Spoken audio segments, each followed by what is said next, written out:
wave showing you buttocks and press the feet. Currently we have a Kadang-kadang traditional Filipino footwear. So boys, look, apply. Turn nervous, ladies and gentlemen. That is the zygodactyl feet at work. To the front, to the back, allowing them to grab items so much. Good boy. Left, right, and back. Good boy, Barak. Now, high five up here. There we go, one more. Good boy, Barak. Now, folks, that is what they use to perch high up on trees or interact with their environments. Now, not only is Barak fashion conscious, he is also environmentally conscious as well, too, folks. Now, let me ask the audience, and be honest, okay?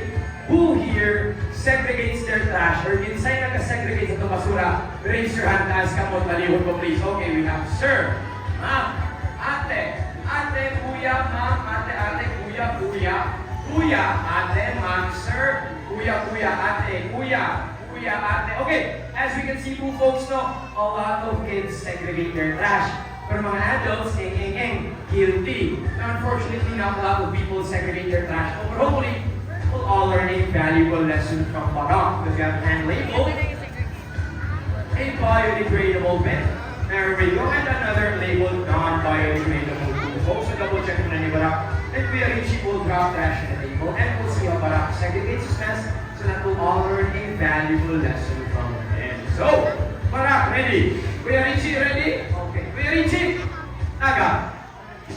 And let's see what Barak picks up first. It looks like a piece of plastic food, folks, which is obviously going to the non-biodegradable bin. Up next, it looks like a leaf. Oh, never mind. It looks like another piece of plastic naman, folks, which is once again going to go to the non-biodegradable bin. Let's see what he picks up next.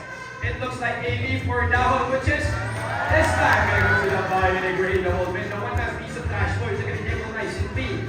And the last piece is gonna go to the biodegradable bin, ladies and gentlemen. Hopefully you're gonna learn a valuable lesson in helping our environment to kaya sa hayop, kaya sa tao. Now let's all take Barak's lead, folks. Thank you so much for that, boy. Galing-galing mo talaga, Barak. Now, kiss na kay Kuya Richie, please. Kiss kay Kuya Richie, kiss. Okay, there we go. Isa pa. Pawis si Kuya Richie. There we go. Kakilin-kilin mo, Kuya Richie. Kakilin mo. Barak, alright. Now, again po, folks, Barak is a certified genius, but with intelligence comes moodiness. So I need everyone to wave Barak bye-bye. Please wave Barak bye-bye. And there we go. Wave Barak bye-bye. Alright. Now, Barak, wave Barak bye-bye, please. Barak. Uy! Bye-bye. Okay. Isa pa. Bye-bye.